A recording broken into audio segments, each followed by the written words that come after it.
We've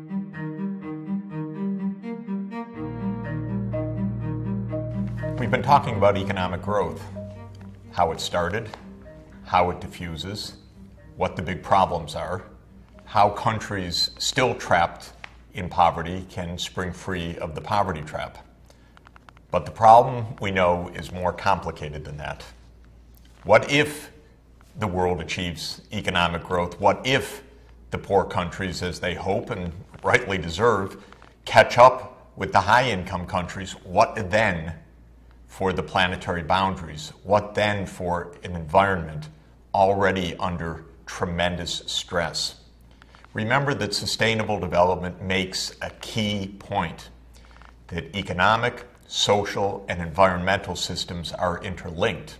So I want to focus now more deeply on how we might even conceive of bridging this terrible problem of global economic growth, the good that we want, the progress for poor countries, with a worsening environmental crisis. We have to understand the environmental systems and how humanity is affecting them.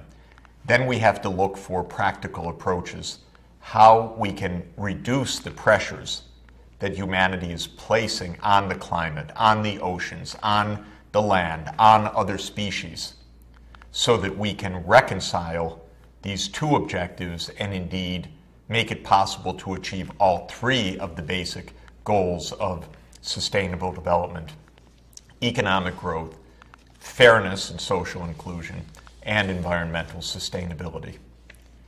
Remember the concept of planetary boundaries, or the fact that we're living in a new geologic era, the Anthropocene. Both these concepts, planetary boundaries and Anthropocene, signify that humanity has become so numerous, our 7.2 billion people and rising, and so effective, one could say, so productive in the capacity to mine and extract resources, to transform resources for production and industry, to consume, that we have suddenly, unprecedentedly as a species, hit these planetary risks and even dead ends if we're not careful. The concept of planetary boundaries, I think, is an extremely useful one, because when world-leading ecologist Johan Rockström and many other leading ecologists got together, they asked the question in specificity: what are the major challenges coming from humanity's impact on the physical environment? Can we identify those challenges? Can we quantify them?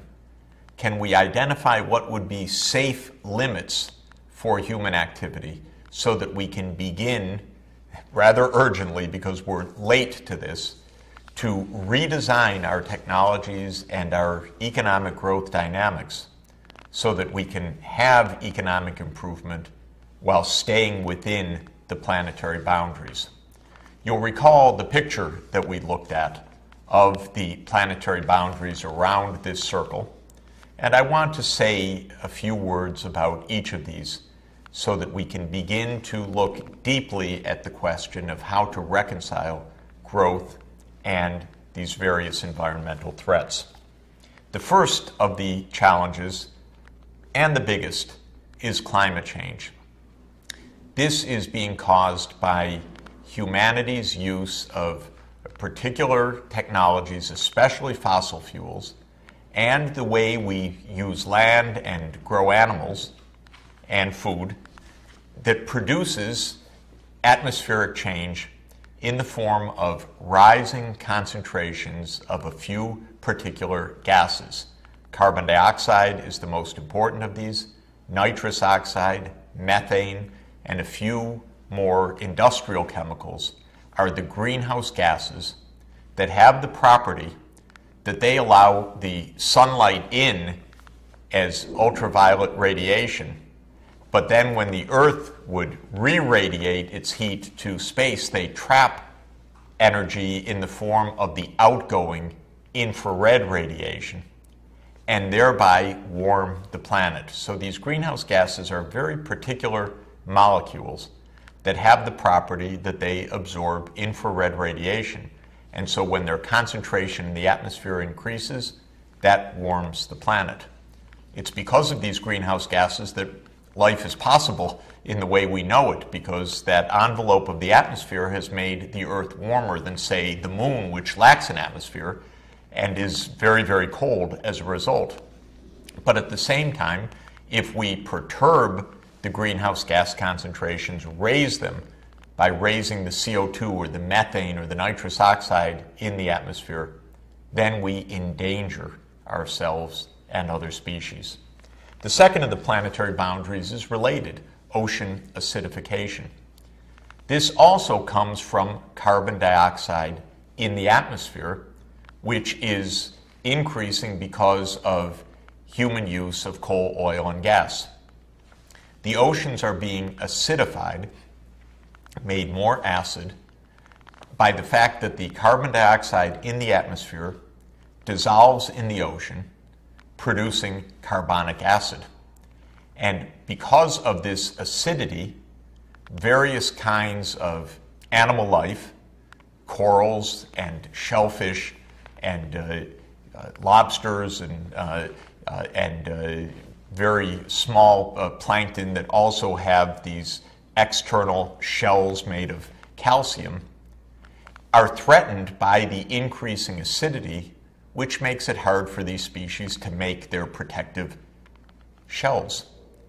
Now, the pH of the ocean has already decreased by 0.1 unit on the pH scale from 0 all the way to 14, the least acidic or basic end of the pH spectrum.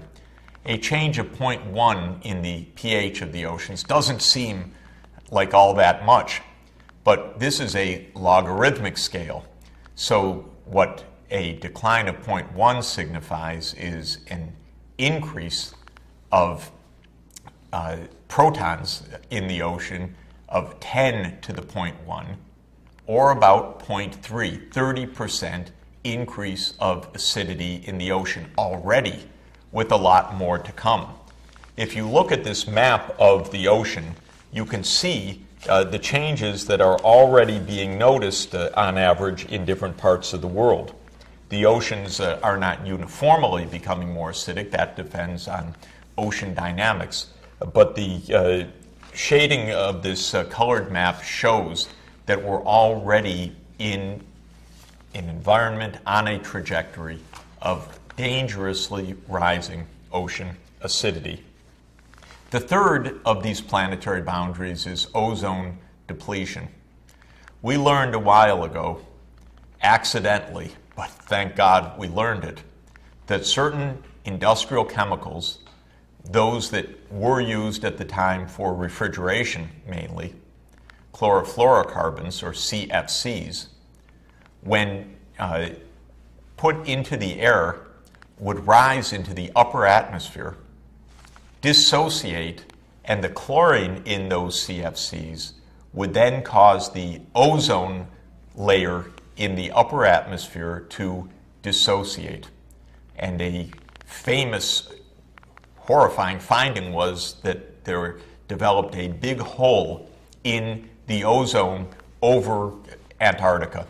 And when that was discovered by satellite, of course, people were rightly terrified, because the ozone layer in the upper atmosphere protects us from too much ultraviolet radiation. It saves us from skin cancer and many other harms. And humanity realized that this planetary boundary was already being crossed.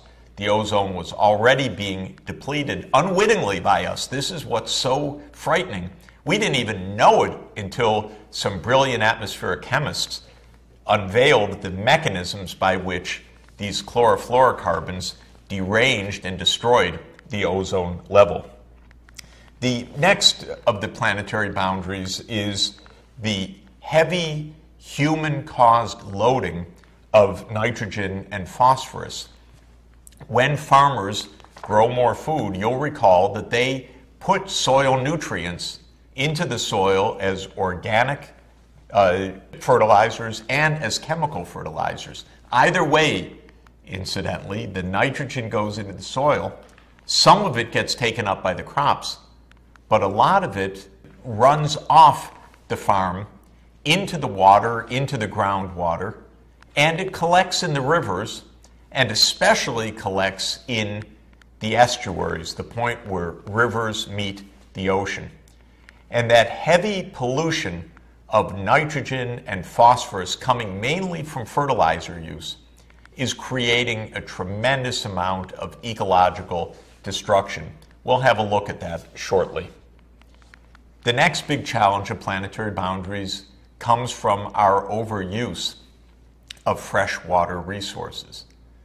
We need fresh water every day to stay alive. Our crops need fresh water. Of the total amount of fresh water that humanity uses, about 70% is used for agriculture to grow our food.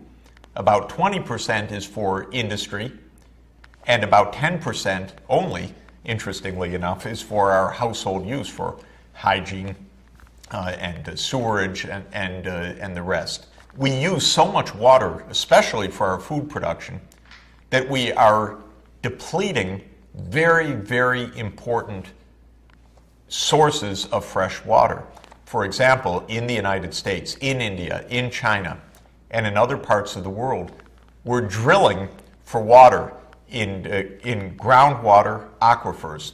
We are taking the water out, using it for irrigation, but taking the water out at a much faster rate than the water is being replenished by rainfall and then by the water percolating back into the groundwater. We're depleting the groundwater. When it runs out, disaster. And that's happening in many places in the world and will happen in many other places in the coming decades unless we are much more efficient in our water use. To grow food, to feed our animals, of course, humanity uses a massive amount of land. We also use land for our cities, for our parking lots, for our streets. But actually, the urban areas, even though they seem to dominate, are only a few percent of the total land area on the planet. The farmland and the pasture land and the timberland that we use for forest products is a much, much larger proportion of the total land area. And humanity has been grasping over history for more and more land, more and more pasture land, more and more cropland.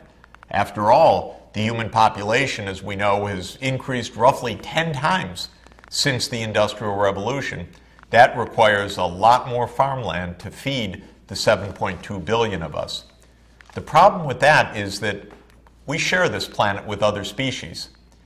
And as we grasp this land for our farmland, for our pasture land, for our timberland, for our palm oil plantations, and many, many other uses, we are literally chasing the other species away and off the planet into extinction in many cases.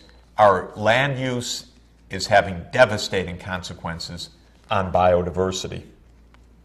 The next category identified is aerosol loading, small particles put up into the air because of industrial processes or households that are burning coal to keep warm and creating a tremendous amount of air pollution, very damaging for the lungs, claiming many, many lives per year, and with a heavy impact also on changing climate dynamics. Then there's a very broad category of chemical pollution. Our petrochemical industries, our steel industry, mining industries, not only demand a tremendous amount of land and water for their processing, but they add a tremendous amount of pollutants back into the environment. Many of these pollutants are persistent. They last in the environment, they accumulate. They can be very deadly for humans, for other species. And the range of chemical pollutants is so vast, and the human and animal and plant health consequences so large that it's absolutely impossible to summarize except to say that the problems are horrific in many places. China, the world champion of economic growth over the past 30 years, has also become the champion of polluted waterways of major cities because of the extent of the heavy industrial processing. And this all sums up to a final category of biodiversity loss: the death, the extinction of other species. We're killing more animals and plants than we even know, than we've even met and cataloged scientifically, because we're chopping down rainforests, poisoning environments, acidifying the oceans, creating so much pollution and poisoning that species are disappearing even before we're able to identify and catalog the millions of other species that share the planet with us and that we share with them. We are not stewards of global biodiversity right now. We are posing absolutely profound challenges. And when it comes to biodiversity loss, one could say that all of these planetary boundary threats, the acidification, the climate change, the land use patterns, the pollution, they're all contributing to the loss of species, probably by the millions. It's actually hypothesized, shocking as it may seem, that humanity is now causing the sixth great extinction wave of the planet Earth. The other five, the first, for example, 440 million years ago, the next one, the second, 365 million years ago, and so forth, weren't caused by any species, weren't caused by human beings, since we weren't there. These were natural dynamics, whether it was asteroid hits or whether it was the internal dynamics of the Earth itself. These were natural processes. This sixth mega extinction is not natural. It is the result of one species, that would be us, causing so much damage on the planet that we are putting millions and millions of other species at risk. And since we depend on those other species, of course, we are putting ourselves at profound risk. We are also creating a hugely unstable environment. My colleague, Professor James Hansen, recorded the extreme heat events on the planet from the 1950s till now, shown in this series of maps. If you look at the map for 1955 and look at the dark red areas, you see a few places on the planet where there were heat waves in the June, July, August months of the year. And when you see those, you see that they were very particular places, such as in Canada. Because of climate change, the number of those red splotches on the map, which signify extreme heat in that location, unusual to a massive extent for that locale, has been increasing in frequency very dramatically. You look at the map of 1955, just a couple of red regions. Have a look at the map of 1975, 20 years later. Now there are a few more dark red regions of the map, signifying places where extreme heat waves gripped those places.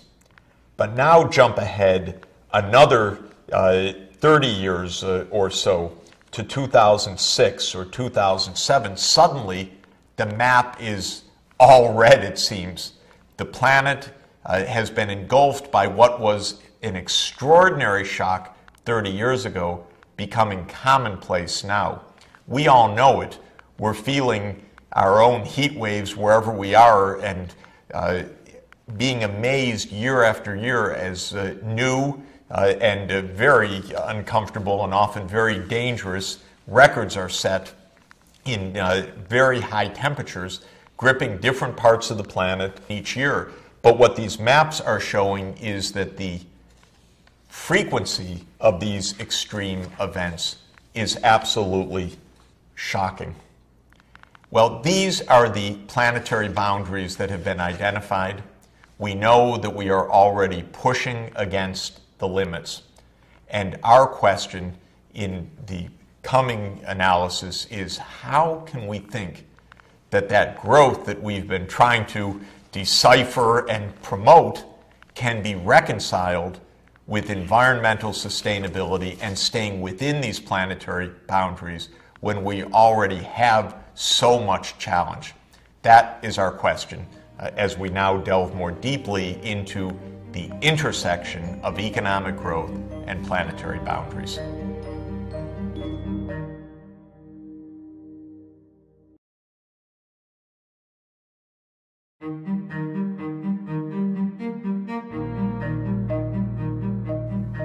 Now that we've emphasized the planetary boundaries, let's see how hard the challenge is from the point of view of economic growth. We have a world now of $80 to $90 trillion a year, 7.2 billion people, approximately $12,000 per person per year on average around the planet. But the rich countries are roughly 3 times that average level, say $36,000 per person per year. Suppose that the poor countries, the developing world, successfully caught up with the rich world, closed the gap. That by itself would imply a 3-time increase of the world output, just the catching up process, even putting aside the fact that the rich countries are still hoping to achieve some more economic growth of their own. Take into account that in addition to the increase of total output that would come from catching up, the world population itself is also rising from 7.2 billion people now to more than 9 billion by mid-century to almost 11 billion at the end of the century, according to the medium fertility forecast of the United Nations. Well, that means that the 3-time increase at our given population might amount to a 4-time increase, taking into account the population increase as well. So imagine our situation. Our situation is one in which humanity is already causing big dislocations on the planet. But here's a world where 6/7 of humanity lives in developing countries. They're looking at the high-income world. They're saying, we want to live like that. In fact, they've deciphered a lot of the key to that, how to mobilize technology, markets, education in order to be able to have that catching up growth. And that would imply a 4-time increase of world output. How could it be? Could we withstand 4 times the human impact on the planet? Of course not. We cannot even withstand what we're doing right now. So the key, the central point of sustainable development is that in order to reconcile economic growth and planetary boundaries, we have to grow in a different way. We have to have different approaches to using energy, different approaches to transportation, different approaches to growing food in a safer and ecologically more sustainable manner. Right now, I want to look at that total increase, though, a little bit more carefully, a little bit more analytically, to ask what could we expect if we are able to solve the problem of the environmental crisis. What could catching up growth deliver in terms of aggregate output in the world in the coming decades? To do that, we start with the concept of convergence. Remember that economic convergence means that poorer countries have a tendency to grow faster in output per capita or gross domestic product per capita than do the rich countries. The reason poor countries have that chance to grow faster is not that they're better, but because we all share similar technologies, access, knowledge, and so forth. The reason they're able to grow faster is that they have a gap to catch up. They are not yet fully using the technologies and the know-how that are already more deployed in the high-income world. So a poorer country has a kind of backlog that it can quickly take on of more advanced technologies to narrow the gap with the countries in the lead that we say are at the technology frontier. To understand this, sometimes economists draw a downward sloping curve of the kind shown in this picture. You see that on the horizontal axis is a country's level of development as a fraction of the U.S., the frontier country, the country at the high end of the income curve. And on the vertical axis is the growth rate of the country. Now, what's graphed here in the solid line is the theoretical curve that says that for countries that start poor at the left-hand side of the graph, their potential growth is high, and countries all the way on the right-hand side where their income is close to the U.S. level per person are at a lower point on that downward sloping curve, meaning that their potential growth is lower because they have less catching up space. And then what's shown on this graph is the actual growth rates of a number of selected countries between the years 1990 and 2005. Lo and behold, the actual experience of countries, for instance, the rapid growth of China, which started quite poor, and the slow growth of Finland, which started quite rich, basically fits this downward sloping line. So convergence is not only an idea, it is a practical implication of growth that we observe in recent years. Now, based on the experience and based on statistical analyses that have been done of this tendency towards convergence, again, meaning faster growth in the poorer countries, there's a kind of rule of thumb. The rule of thumb goes something like this. A country that is at half the income level of the country in the lead can grow about 1.4 percentage points per year faster than the leading country. Let me give an example. Say the United States is at $50,000 per person per year.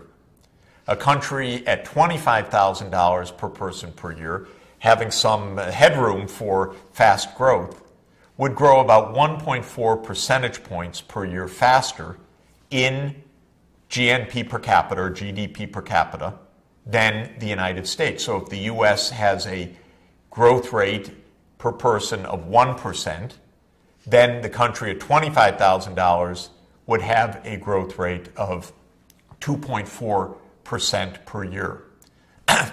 Now consider a country half of that level, $12,500. So that's 1/4 of the U.S.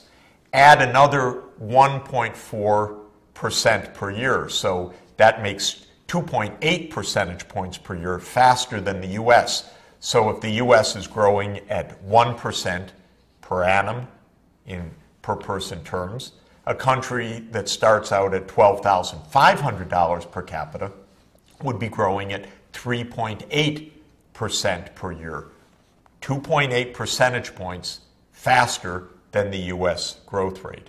Well, each time you cut by half the starting point of income, you raise the expected growth rate or the average convergent growth rate by another 1.4 percentage points per year. So that a country that is 1/32nd, say, of the United States, that would be a country at about $1,562 per year, just dividing 50,000 by 32. Country at 1,500, pretty poor country, maybe a country in sub-Saharan Africa, would have so much headroom that it could grow 7 percentage points faster than the United States. If the U.S. is growing 1% per year per capita, that very poor country could be growing at 8% per capita. You get the idea. The idea is the poorer the starting point, assuming no poverty trap or other fundamental barriers to the growth of that country, The headroom for rapid catching up is bigger, and one can calculate, based on the statistical evidence, the extent to which the growth rate will tend to be faster than the high-income country. Now, what happens over time? The poor country narrows the gap with the richer country by growing faster. If it started 1/32 of the income of the U.S., maybe some decades later it would be at a quarter of the income of the U.S. Then later still half of the income of the U.S. As the gap narrows, so too does the growth of that lagging country slow down. So there's a convergence of living standards gradually over several decades, and also a convergence of growth rates.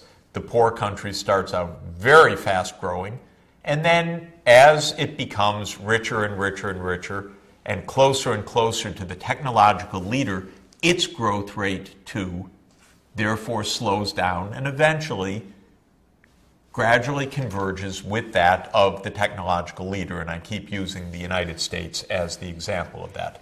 Let's take a practical example of this quantitative rule. In the year 2000, the high-income world had an estimated GDP per person, or gross world product per person, I can say, averaging over the whole world, of about $35,000. And the developing countries had a GDP per capita on average of about $6,900, or let's say $7,000 per capita. In this example, if the high-income countries grow at 1% per year in per capita terms, then we can calculate that given that initial gap from 35,000 down to 7,000, rounding these numbers, the poorer region should be able to grow about 3.2 percentage points per year faster than the richer region. So the convergence ideas predict that developing countries on a whole would grow at about 4.2% per year. Developed countries would grow at about 1% per year. Add in a population growth rate of, say, 1% for each, just being very rough. That says that the developing countries would be growing at a little over 5% per year, the developed countries at around 2% per year. Because population growth is even faster in the developing countries, maybe that would push the growth rate up closer to 6% per year compared to 2% per year for the high-income countries. That's more or less what we have been observing in recent years. The convergence theory helps us to understand why the developing countries are achieving, enjoying faster economic growth than the high-income countries.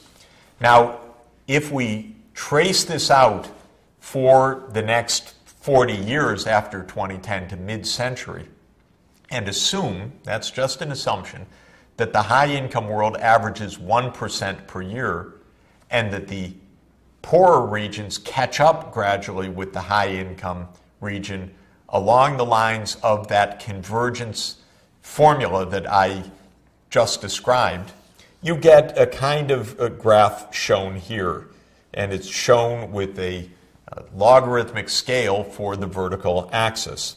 The countries start out quite far apart, basically a 5-time advantage of the high-income countries, but they narrow to the point where the high-income countries are only 2 times, not 5 times larger than the developing world by the middle of the century.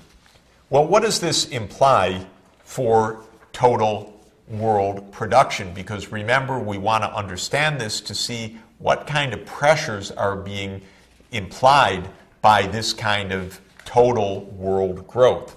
To do that, we now have to add back in population dynamics. And for that, we can use the United Nations forecasts of the world population. And the UN, taking note of our starting point and fertility patterns, estimates that from 7.2 billion today, we will reach 8 billion people sometime early in the 2020s, and we'll reach 9 billion people somewhere around 2040. And we will exceed 10 billion people in the second half of the 21st century. And by the end of the 21st century, in the medium fertility scenario of the United Nations, the world will reach about 10.8, almost 11 billion people. That's shown in this graph here. Again, it's shown with a logarithmic scale for the vertical axis. Why? Because with that scale, the slope of this curve tells us the proportionate rate of growth of the population, so that when we see the curve leveling off by the end of the century, it also means that the growth rate of the world population is slowing to a low number. Today, the world is growing at about 1.1%. For 7.2 billion people, 1.1% means an additional 75 million people or so added to the world population each year. By the end of the century, the growth is much closer to zero, to stabilizing the world population, and that's what's signified by this flattening of this curve in this logarithmic scale for the vertical axis. Well, we can use the population forecast combined with the convergence idea to give us a sense of what the size of the world economy might be by mid-century. If things go smoothly without disasters, and heaven knows how many disasters are possible and how many we need to fight to avoid, but assuming we don't have the disasters and assuming that the scale of the planetary boundary challenge can be met so that this kind of convergent growth can continue, then the world economy would rise from around $82 trillion in 2010, rounding a bit because these are all approximations, to around $272 trillion by the middle of the century. In other words, more than a 3-time increase by the middle of the century. Now, that's a reasonable measure of the huge magnitude of our challenge. We start with the world already bursting at the seams, with humanity pushing against planetary boundaries. Then we take into account the powers of economic convergence and the desires of poorer countries to narrow and eventually close the income gap with the rich world. And that implies a more than 3-fold increase of world output by the middle of the century. That's why we have to think very, very hard about how our economies function, because we know there is no way that on a business as usual path we could achieve sustainable development. Business as usual will burst through the planetary boundaries, will create havoc with the climate system, havoc with the water supplies, havoc with the ocean acidity, havoc with the survival of other species. In order to reconcile the growth that we want with the ecological realities, we are going to need our economies to take a fundamentally different course. That's what we're going to look at next.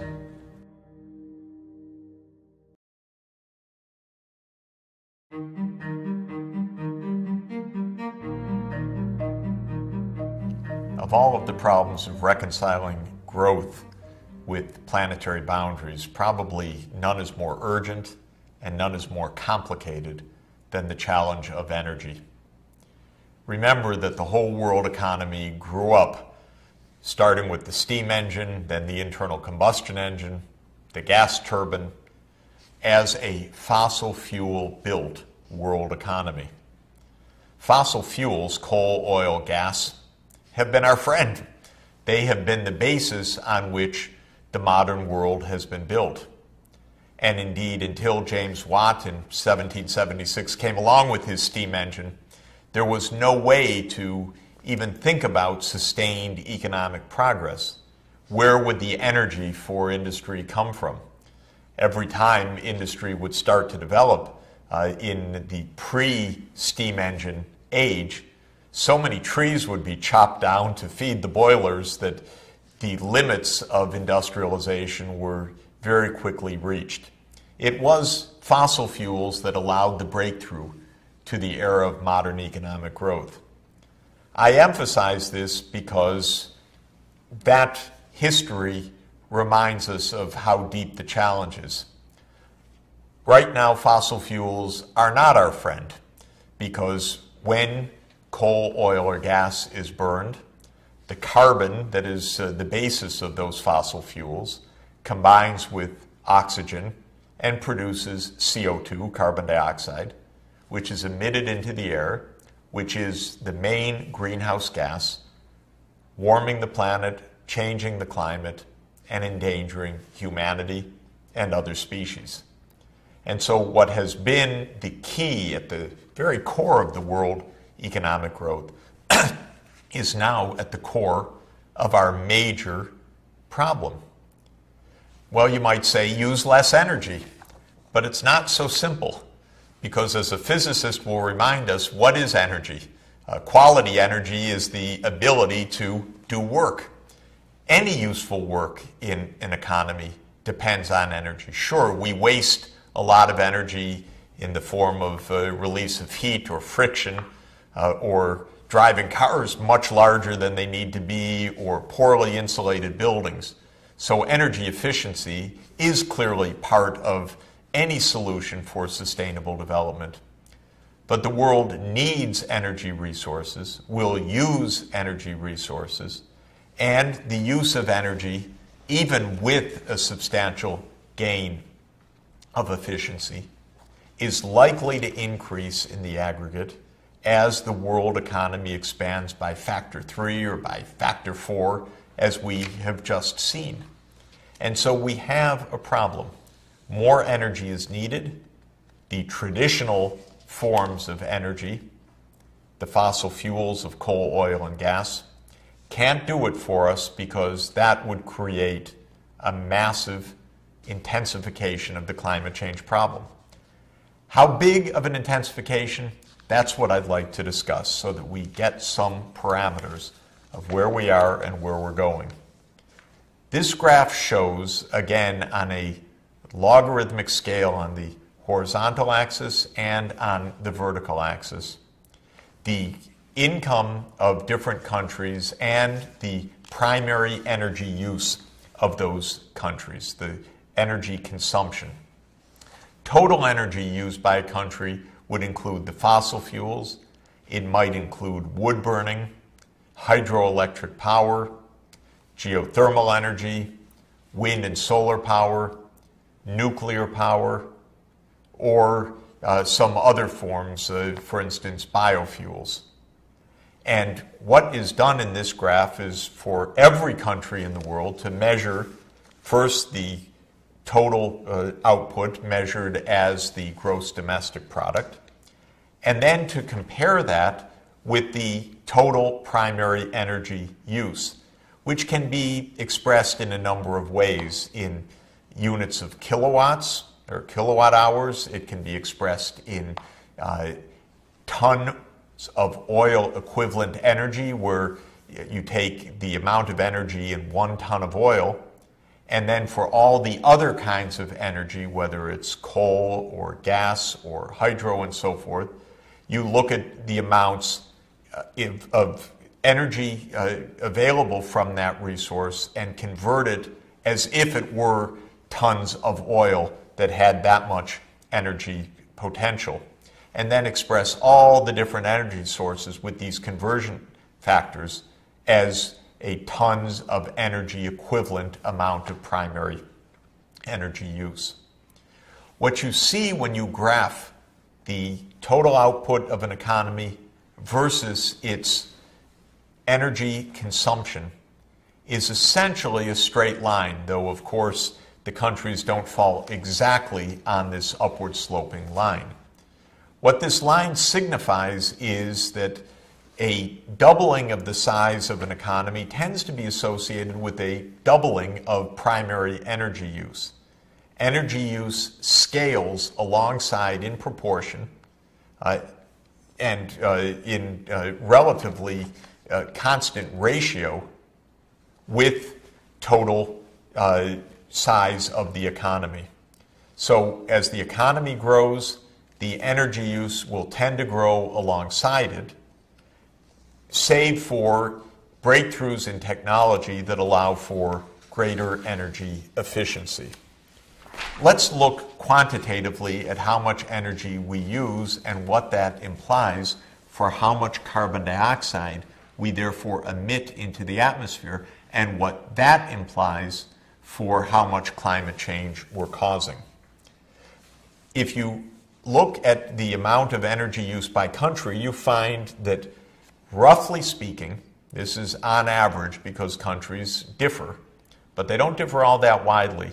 For every $1,000 of total production in the economy, the total energy use expressed in tons of oil equivalent tends to rise by about 0.19 tons of oil.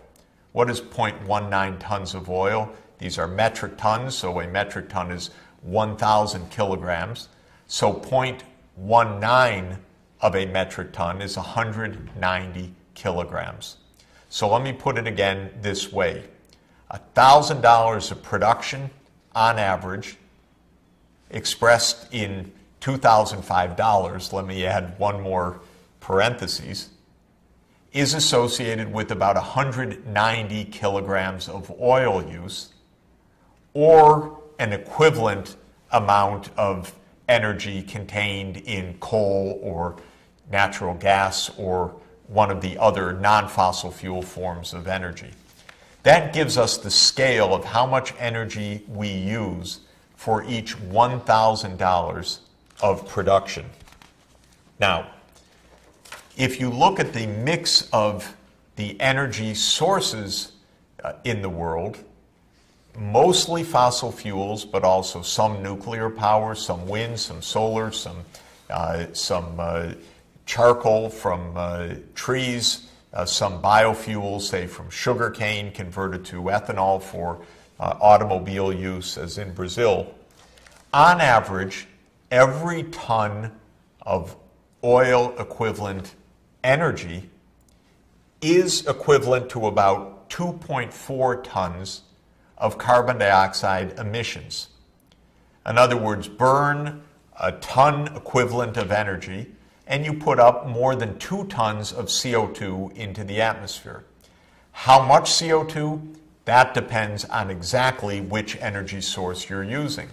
If it's nuclear power, 0, because nuclear power is not a fossil fuel, and therefore nuclear power does not by itself create carbon dioxide emissions. If it's coal, it's higher than that average because coal, being almost all carbon with some impurities, when it burns, creates CO2 with little other energy created by the coal.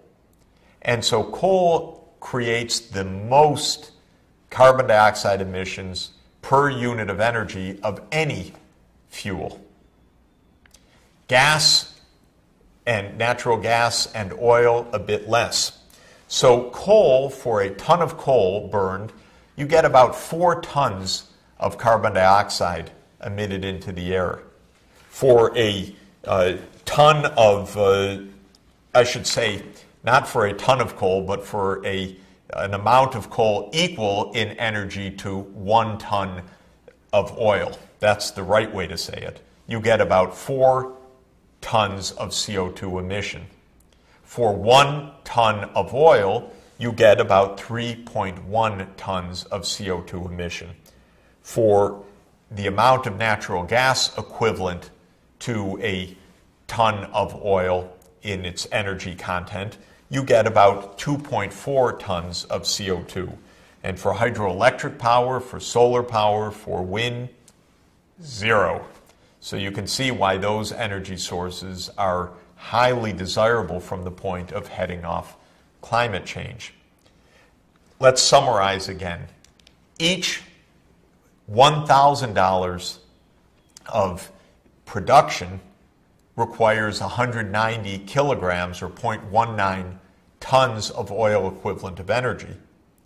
And each 1 ton of oil equivalent on average is associated with 2.4 tons of CO2 emissions.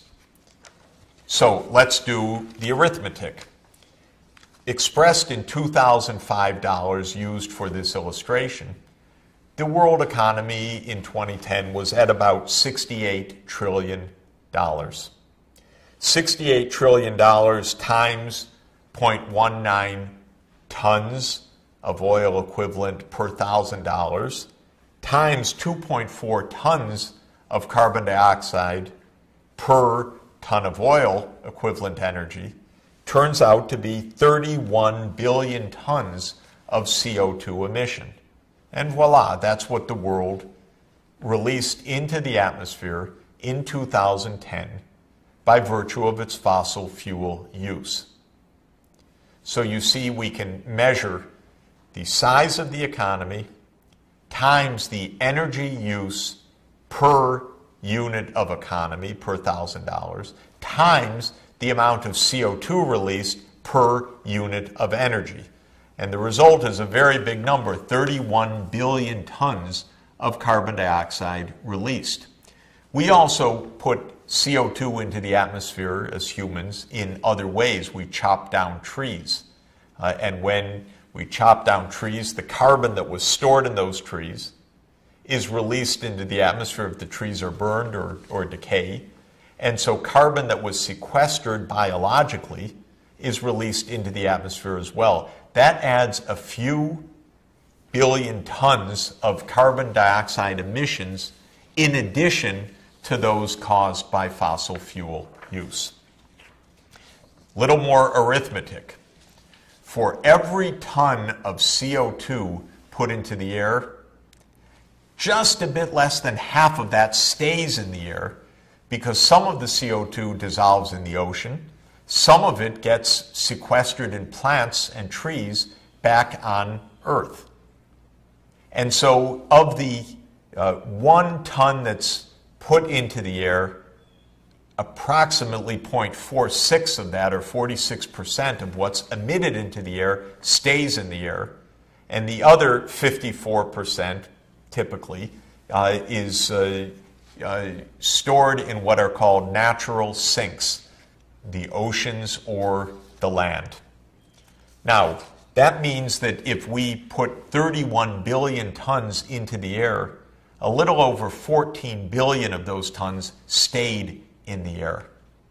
Is that a lot, 14 billion tons, for our big atmosphere? Well, we can make that calculation. We can look at the total volume of the atmosphere, how many molecules are there, how many molecules of CO2 have been put up in those tons. You have to get out your chemistry text to do that.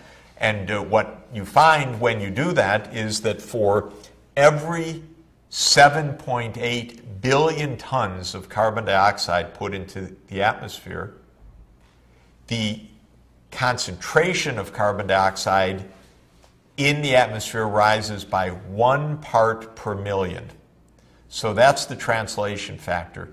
To raise the CO2 concentration in the atmosphere, which is filled with nitrogen and oxygen and many other types of molecules, to raise the CO2 by 1 molecule per each million molecules of all kinds in the atmosphere, you have to put into the atmosphere 7.8 billion tons. So this gives us now a quantitative sense of what we're doing.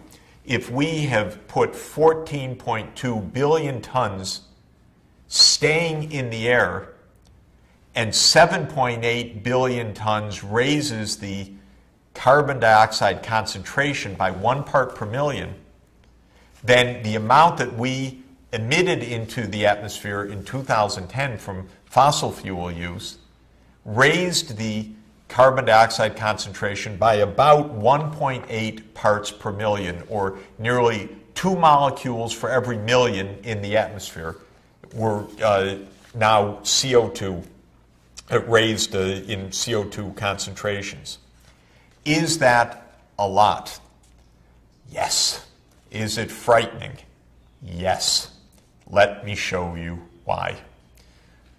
We look again at a graph of the concentration of CO2 in the atmosphere on the planet Earth over hundreds of thousands of years. And the concentration of CO2 fluctuates for normal processes, even putting humanity out of the story. Over geologic time, these levels of CO2 rise and then fall and then rise and fall as part of the long-run carbon dioxide cycle. And that cycle is driven in important part by systematic changes of the Earth's orbit. And if you look at this reconstruction of the carbon dioxide concentration of the atmosphere over the last 800,000 years, starting all the way to the left-hand side of the graph, the first peak you see is the carbon dioxide rose to a little bit over 250 parts per million. Then it fell to under 200 parts per million. Then around 700,000 years ago, it rose again to nearly 250 parts per million. Then it fell again. Then it had another peak at 600,000 years ago, and so forth. So you go up and down, driven by natural changes of the Earth's orbital cycle. But then as you move to the right, that means coming closer and closer to the present on this graph, suddenly something really weird happens. Instead of going up, down, up, down, up, down, it suddenly goes up, up, up, up, up, up, up. Shoots straight up.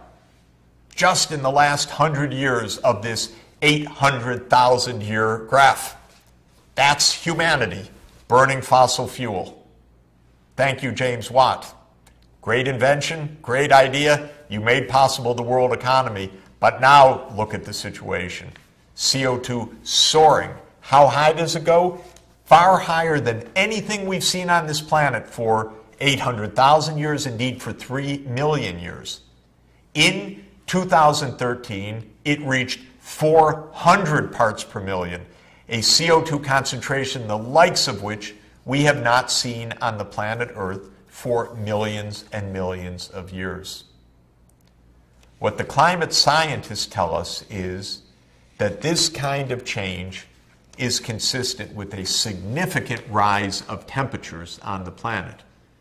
Indeed, if we reach, say, 450 parts per million of CO2, we are very likely to be living on a planet that on average is 2 degrees centigrade warmer than before the Industrial Revolution. Now, 2 degrees centigrade might not sound like much, but it implies even larger increases of temperature in the higher latitudes, and it implies massive changes of the Earth's climate, of rainfall, of droughts, of floods, of sea level increase. So we're talking about changes in CO2 concentrations that, when translated into global warming and into climate change more generally, are extremely large and extremely dangerous and happening now. How fast are they happening? If we're at 400 parts per million today, and that's rising by about 2 parts per million each year, you can see that to reach 450 is just 25 years from now. My word, we can't even change a world energy system at that rate. So we're on a trajectory that is very fast and very troubling. And add into the fact that that's assuming we stay where we are. Now think about tripling the world economy and tripling the amount of energy use. And if we do it using the same energy mix that we have right now, we'd be increasing CO2 not 2 parts per million, but 5 or 6 parts per million within a few decades. In other words, if we don't change course, we are on a path of extraordinary peril, where because of our fossil fuel reliance, we would be seeing mega droughts, we would be seeing mega floods, more extreme storms, more species extinction, more crop failures, a massive sea level rise over time, and a massive acidification of the ocean as that CO2 dissolves into the ocean, produces carbonic acid, and reduces the pH of the ocean. We have to change course, and we have to change course quickly. More quickly than the politicians are telling us, by far. But there's good news. Let me not leave us in despair. We have powerful technologies at sharply falling prices for solar power, for wind power, for energy efficiency, for smarter systems that can economize tremendously on energy and shift us to low carbon means. We're going to revisit some of those methods very shortly.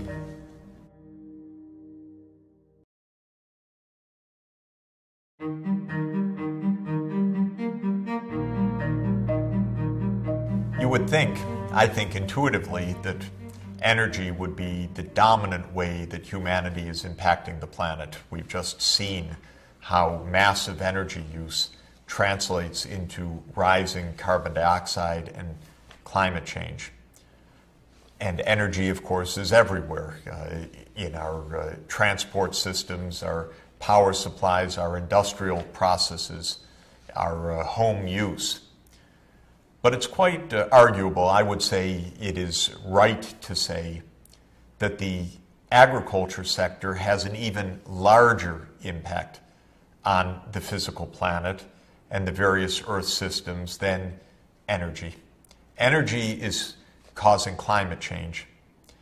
Agricultural use and agricultural patterns not only have a huge impact on climate, but have a huge impact on every aspect of the Earth's systems and the planetary boundaries. We'll see soon that the food production contributes massively to greenhouse gas emissions, therefore to climate change. But we'll see also that the energy system, as we go around the circle, is in a way dwarfed by the food production system in its impacts on each of the other areas of the planetary boundaries. The nitrogen and phosphorus cycles, where we get the pollution from the runoff of nitrogen and phosphorus-based fertilizers. The fresh water use, which is about 70% used in the agricultural sector. The change of land use, overwhelmingly a reflection of agriculture.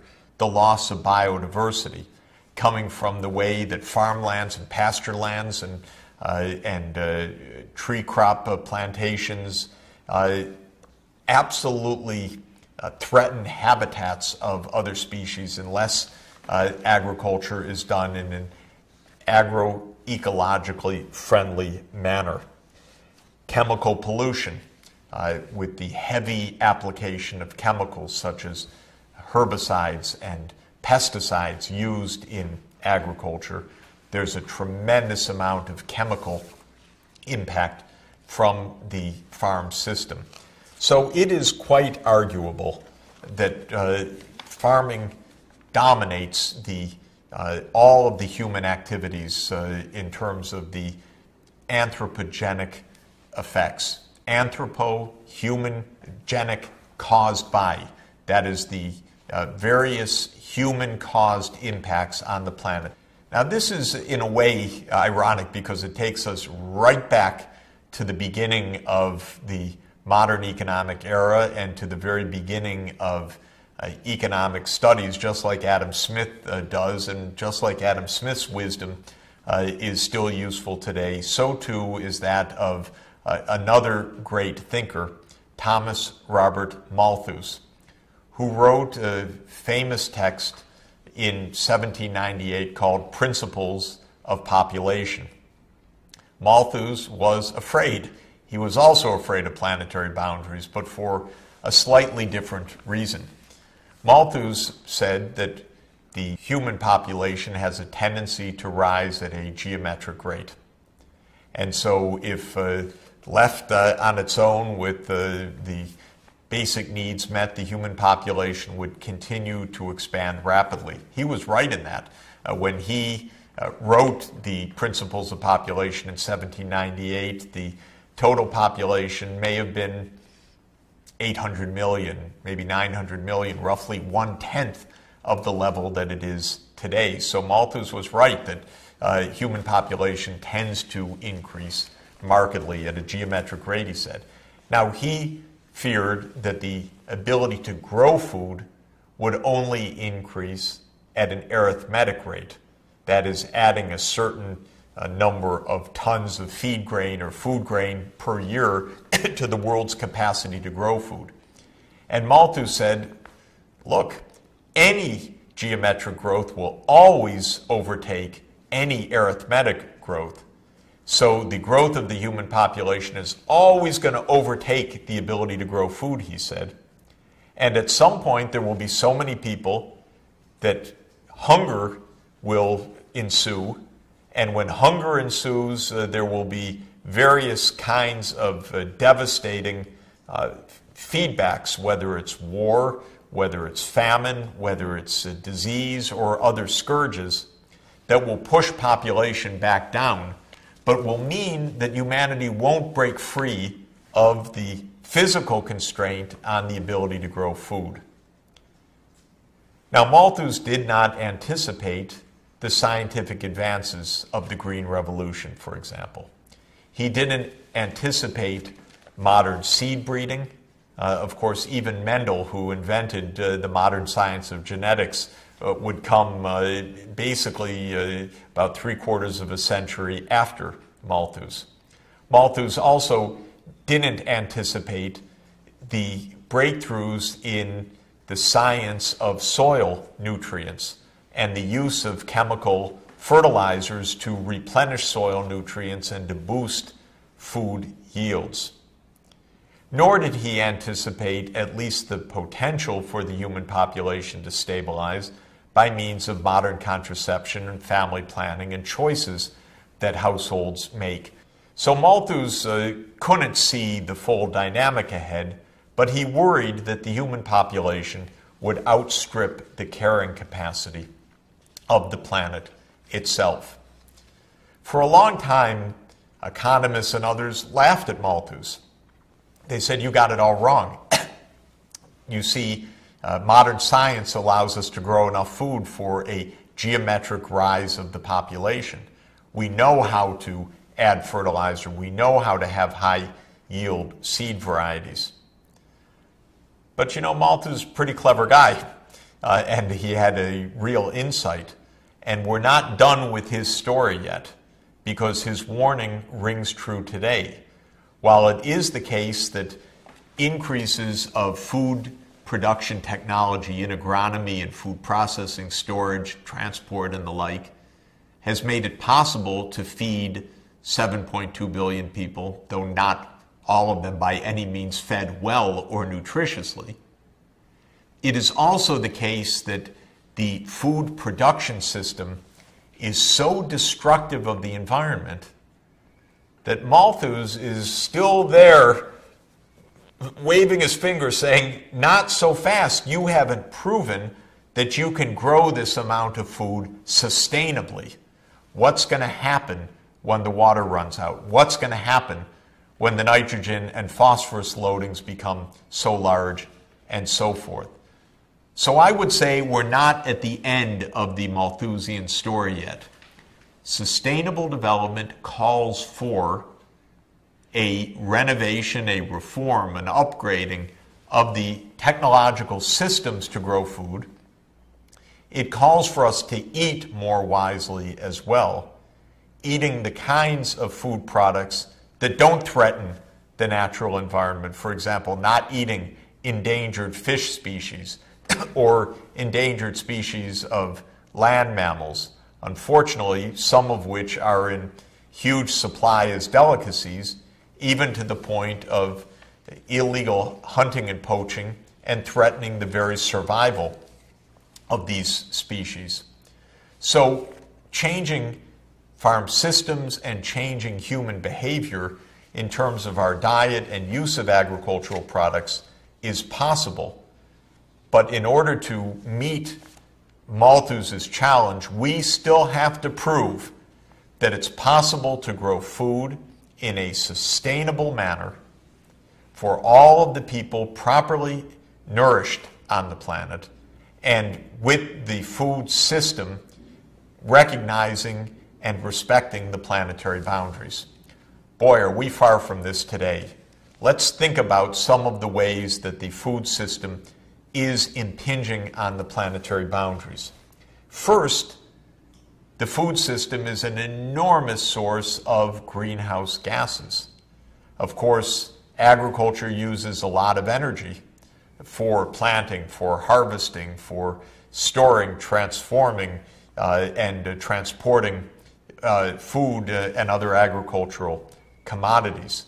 There's a lot of energy stored in chemical fertilizers, because to make urea or other nitrogen-based fertilizers, one requires a lot of energy to create the chemical compounds in those fertilizers. But what's interesting and important for us to note is that agriculture emits greenhouse gases in other ways as well. Remember, the two other major greenhouse gases anthropogenically caused, that is caused by human beings, in addition to CO2, are methane and nitrous oxide.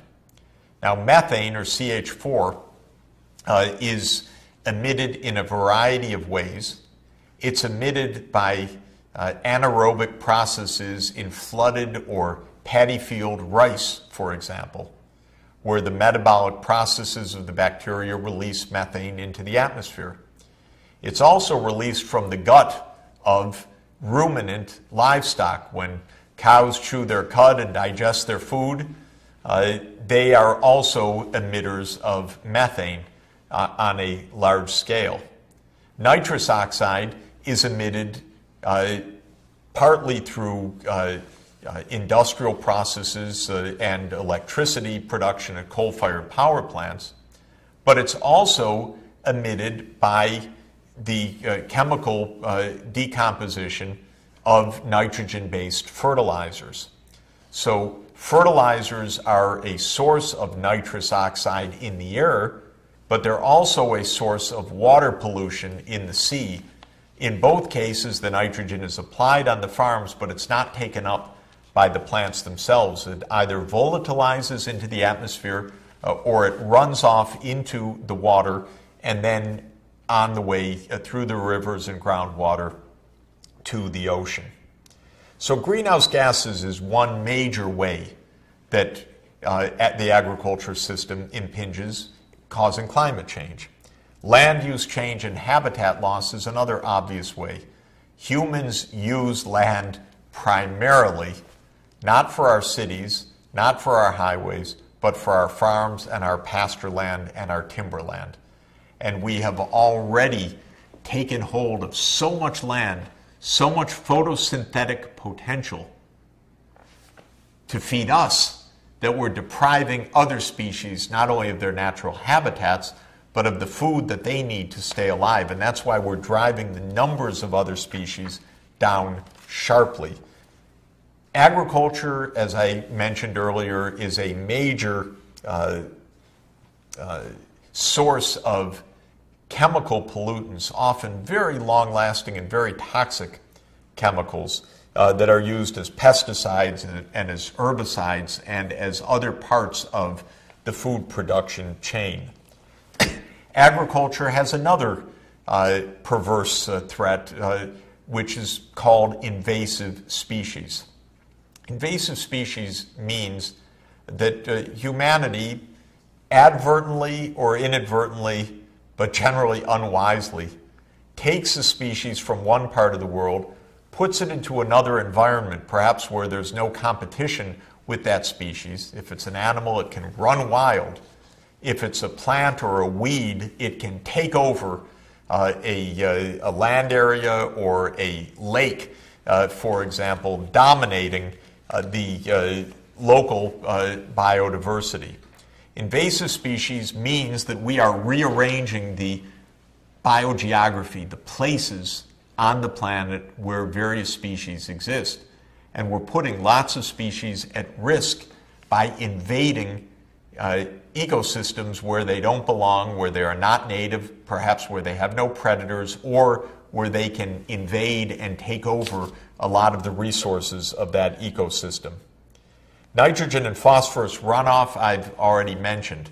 And look at this picture, this shocking picture off the coast of China. There is so much fertilizer being used by Chinese farmers because it's heavily subsidized and because of bad farm practices, that fertilizer runs off the farms into the rivers and groundwater.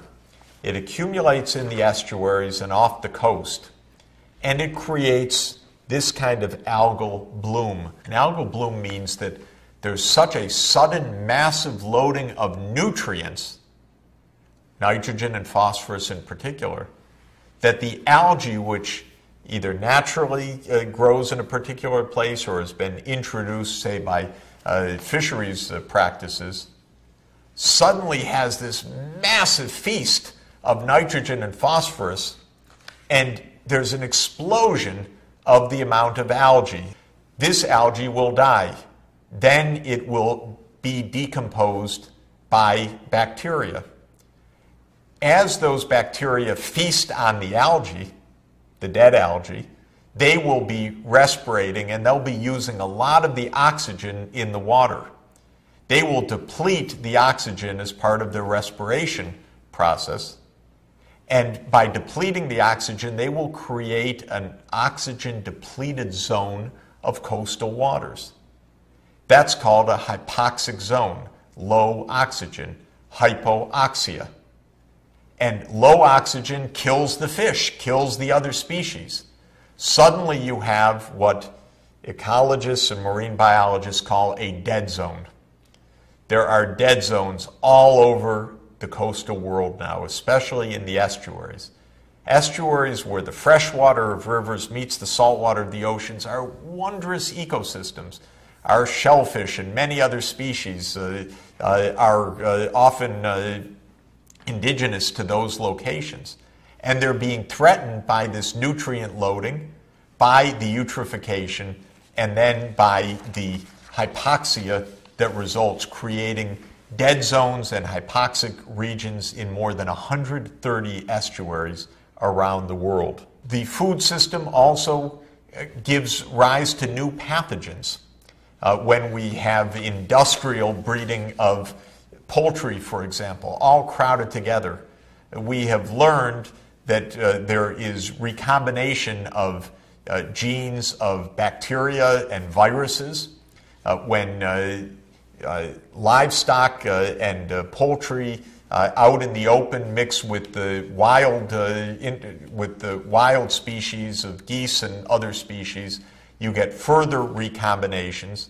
And this has given rise to many emerging infectious diseases, some of which are very, very frightening, like SARS was and remains very, very frightening. And so we have new and emerging diseases coming from industrial agricultural practices. Of course, we have massive over-harvesting, over-hunting, over-grazing, abstraction and cutting down and logging of trees and forests. Most of the world's major fisheries have been massively overfished. In the northeast of the United States, where I lived, there was a collapse of the cod fisheries because of the massive amount of fish that was being hauled up using modern technologies, trawlers and other high-tech ways to fish massive amounts of fish under the ocean. And of course, with all this food production, we are using up water supplies through groundwater depletion, through the diversion of rivers, which no longer make it all the way to the sea, and the growing water crisis is extraordinarily frightening. We see water scarcity as a major threat to well-being, to human health, to economic development in many, many parts of the world. Add in climate change on one side, overuse of water coming from agriculture, it's quite a dangerous brew. So just as we are going to need to find a new pathway for energy based on energy efficiency and low carbon energy supplies, we are going to need to find a new farm system, or I should say farm systems, because there are farm systems distinctive all over the world depending on the local climates, local cultures, the local soils, local ecological conditions. But what is nearly common to all of the major regions is that our farm systems are not yet sustainable. We still have to prove Malthus wrong. We still have to take a tip from Malthus that the challenges of food supply are a major and continuing challenge facing humanity and a core part of any agenda of achieving sustainable development.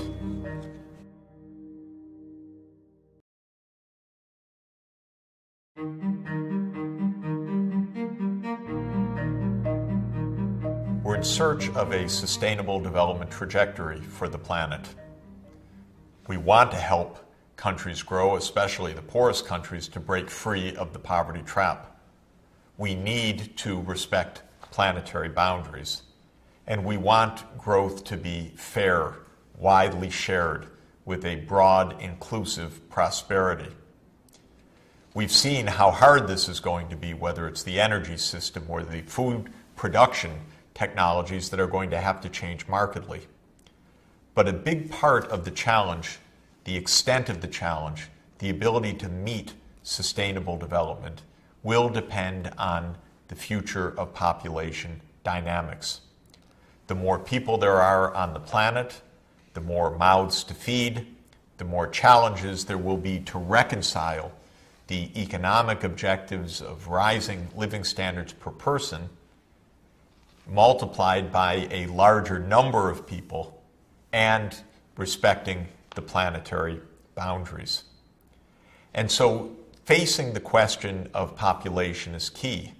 We also know it's key for inclusiveness and breaking free of poverty, because when poor families have large numbers of children, they are not able to provide the kind of investment in the human capital, as we call it, meaning the health, the nutrition, the education, the skills of their own children, in order to ensure that they are productive and meet their potential as adults.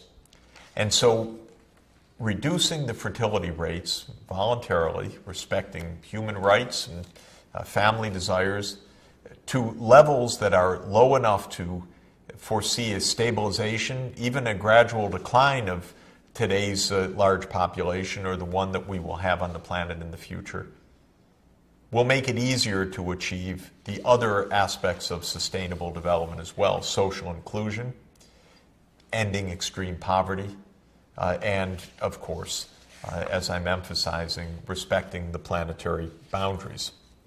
So where do we stand? Well, if we go back to Thomas Robert Malthus in 1798, a world of 800 to 900 million people, and he warned us, be careful, populations will grow. They have grown, maybe by a factor of 9 or 10 since Malthus gave us that famous warning, to 7.2 billion today. And that 7.2 billion today is up from around 2.5 billion people in the middle of the 20th century. You're looking at a very pertinent set of scenarios, 4 of them shown here, produced by the United Nations Population Division. Notice that the solid line shows the actual change of population from 2.5 billion to 7.2 billion between 1950 and 2010, And then the four lines diverge depending essentially on alternative assumptions about fertility rates out to the end of the 21st century, to the year 2100. What are these four scenarios? The medium scenario shown here, it's the one that is third from the top on the right-hand side, reaching about 10.8 billion people in the year 2100, is called the medium fertility scenario of the UN Population Division. It's the one that we tend to look to as something like a continuation of current trends. That scenario shows us having an increase of another 3.6 billion people between now and the end of the century. What an enormous increase. That's the middle scenario. Now at the top is something unthinkable, unimaginable, but very interesting for us. Suppose fertility rates do not come down at all, and for each age and each country in the world, the age-specific childbearing tendencies continue into the future without reduction. Well, simply running the clock forward based on the current fertility rates, the world population would soar well past 20 billion, 25 billion. In fact, by 2100, it would be 28.6 billion, 4 times higher than now. Impossible. The Earth couldn't manage it. But it does tell us something. It tells us that the medium scenario of the United Nations isn't exactly business as usual in a mere continuation of current trends. It builds in the assumption already of a significant decline of fertility rates in future years. Take that into account, because if those fertility rates do not come down, then 10.8 billion is going to look awfully optimistic in terms of where the population would settle, where I'm using the term optimism to mean keeping it on the lower side so that we can envision realistically sustainable development. A constant fertility rate continuing exactly what's happening right now, 28 billion people. The next line down is what's called the high fertility rate. It's a little bit more plausible, pretty frightening. It says if instead of that medium scenario, women were to have just on average 1 half child more, so that each woman, instead of having 2 children, would have 2.5 children, or to put it another way, every 10 women would be having 25 children rather than 20 children, would mean billions and billions of people more on the planet. That's how sensitive the population forecasts are to the future dynamics of fertility. We could reach 16.6 billion. That is more than 5 billion in addition to the forecast of 10.8 billion, obviously. Now, if rather than the medium fertility forecast, which has a built-in estimated decline of fertility gradually over time, the decline of fertility were a bit faster, so that women were having, on average, a half child fewer than in the medium forecast, or every 10 women having 5 children fewer than in the medium forecast, then the world population would actually peak around mid-century and gradually decline to about 6.8 billion at the end of the century. From my point of view, that's most attractive if we aim for sustainable development, which we presumably are aiming for, because if we can have a peak of the world population, then a gradual decline, it's going to be much easier to meet the inclusiveness goals, the fairness. it's going to be much easier to meet the environmental objectives and needs as well. What this shows is that small changes of fertility rates will have big changes of outcomes. And it suggests that if steps are taken to help facilitate a faster reduction of fertility by, for example, keeping young girls in school rather than having them married, as in traditional societies at the age of 14 or sometimes even younger, this could make a very big difference. Now, the next graph shows the annual rate of change of population in the medium scenario, but for different groups of countries. This is also important. The solid line, third from the top, is the world average. What you see is that the population growth of the world peaked at about 2% around 1970. At that time, the world population was on the order of about 4 billion people, which means that at a 2% growth rate, the world was adding about 80 million people per year. Now, if you fast forward to the year 2010, the growth rate is a little over 1% per year, 1.1 to 1.2% per year. But now the base on which that percentage growth is occurring is twice as large as back in 1970. It's now 7.2 billion people. Multiply 1.1% by 7.2 billion people, or 1.2% by 7.2 billion people. Lo and behold, you're getting about the same 80 million increase as of 40 years ago. This says that the proportionate growth rate of population has slowed, but the absolute numbers, the arithmetic increase year by year, remains around 75 to 80 million people added to the world's population each year. In the medium scenario, that growth rate tends to decline. It declines to almost zero by the end of the century because fertility rates basically come down to replacement. Replacement fertility rate means that each mother has 2 children. One is a daughter, one is a son. Each mother is replacing herself with a daughter who will become the mother of the next generation, and keeping the numbers, therefore, in the long term stable. So, since the fertility rate is assumed by the United Nations to trend towards the replacement rate of around 2, the population growth rate also tends to converge to around 0. But what you see on this graph is that the least developed countries, ironically, but not unexpectedly, have the highest population growth rate.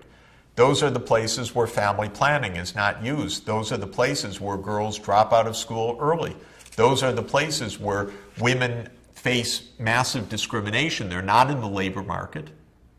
And so the opportunity cost of their time is low. They're supposed to be home having children according to the prevailing social norms, or maybe the desires of their husbands, maybe not their own desires in many places. But traditional societies impose, through cultural and other means, that kind of pressure for large numbers of children. Well, to see where fertility rates are right now, we can look at the next graph, which measures the actual fertility rates up to the year 2010, and then shows the projections of the United Nations in this medium fertility projection for different groups of countries out to the year 2100. What you see is that as of 2010, the countries at the bottom of this curve, which are the more developed or the developed regions of the world, are already below replacement rate. If they continue with that fertility rate for another couple of generations, the population size will begin to decline in the high-income world. The highest fertility rates in the curve at the very top of this picture are the least developed countries, whereas in 2010, still the total fertility rate is above 4. Each mother, on average, is having 2 daughters. That means the population is tending to double generation by generation, because each mother is replacing herself statistically with two daughters who will grow up to be two mothers of the next generation. That's why the population growth remains so high. And one can see in this graph is that for the less developed regions as a whole, and for the world on average, the fertility rates are a bit above replacement, but not as high as in the least developed countries, and therefore, on average, the population growth rate is less than it is in the poorest countries, but higher than it is in the high-income countries. Well, what could lead to a faster transition to a stable population and to a replacement fertility rate? We know through observation and careful study that there are many key determinants of the fertility rate, of the fertility choice. Let me mention some of them. First, age of marriage. In traditional societies, girls are often not schooled at all or pushed out of school early and married very early, maybe by the command of their father, who marries the girl for economic reasons within the community or traditional reasons at the age of 12 or 14. And then childbearing starts very soon thereafter. And these young girls who remain illiterate throughout their lives, without economic, political, or social empowerment, often end up with 7 or 8 or 9 children. So that is one determinant. A second, obviously, is access to contraceptions and family planning. Places where contraceptives are widely available, where clinical services work, where there is good culturally sensitive advising, where women can discreetly gain access to their contraceptive desires, tend to have lower fertility rates. And family planning programs that are, again, culturally sensitive and aware and operating effectively in low-income countries can dramatically lower on a voluntary basis the total fertility rates in those countries. A third determinant is the woman's role in the labor force. In some countries, women aren't allowed to work, or they're not allowed to work outside the home, or they're not allowed to work in many occupations. They face massive legal and social discrimination or cultural practices that basically keep them at home. Now, raising children takes a lot of time, and therefore, if a woman is earning a living in the labor market, the cost of raising children in terms of the lost wage income can be very, very high. That means women that are in the labor force and are working and have that opportunity tend to want to have fewer children, because the opportunity cost of raising children is really quite high in terms of lost income. Women who face massive discrimination and aren't allowed in the labor force may end up with more children, in part because the market value of their time is so low, not because it couldn't command a higher income, but it's not allowed to because of gender discrimination. Another major factor is the urban versus rural location of families. Children are often farm assets. They do work, they do chores, they milk the cows, they carry fuel wood, they carry water. They therefore are not seen as a high cost, but actually as part of the farm labor for a family farm. In the urban areas, the child much more likely is going to school, but not working in a formal way, typically, not always. There are painful exceptions.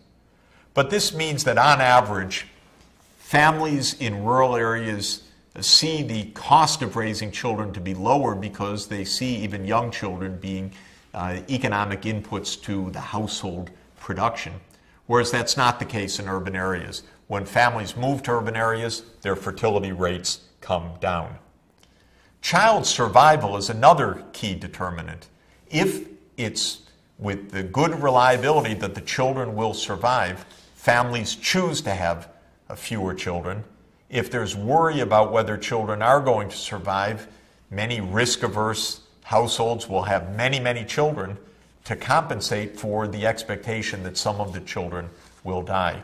So one of the keys to a quick voluntary reduction of fertility is to help keep children alive, good public health, good health facilities in the local community. The legality of abortion also plays an evident, quite significant role statistically. Different societies have different views, but those that have legalized abortion tend to have lower observed fertility rates than those where abortion is illegal, still often undertaken, sometimes in very, very dangerous conditions. But where abortion is legalized, fertility rates tend to be lower. The public leadership plays a big difference because these are culturally determined phenomena in some places in traditional societies. When families were on the farm, when children were dying in large numbers, the cultural norms were have as many children as possible. But when conditions change, children are surviving, families are in urban areas, children need to be educated, farm sizes have already shrunk, ecological burdens are high, and you want a lower fertility rate as a result by giving the options and awareness to households.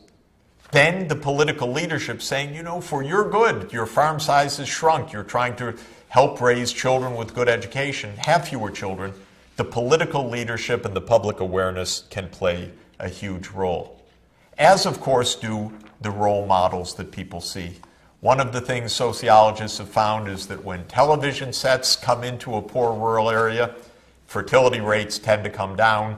The hypothesis, at least, is that people are observing on their television shows, in their sitcoms and in their soap operas, families with fewer children. And in the rural areas, that's giving the idea that there's only one son or daughter, or maybe two children, not 6 or 8, and that changes the social norms as well. This is a big deal for us. The dynamics of the world will look very different if the world population reaches 11 billion at the end of the century versus stabilizing and even falling gradually below 7 billion. The latter would be much easier from the point of view of quality of life, income per capita, and environmental sustainability. And there's good reason to believe it would be the preferred choice of households if they have access to family planning, education for their girls, child survival, jobs, and an absence of discrimination for women.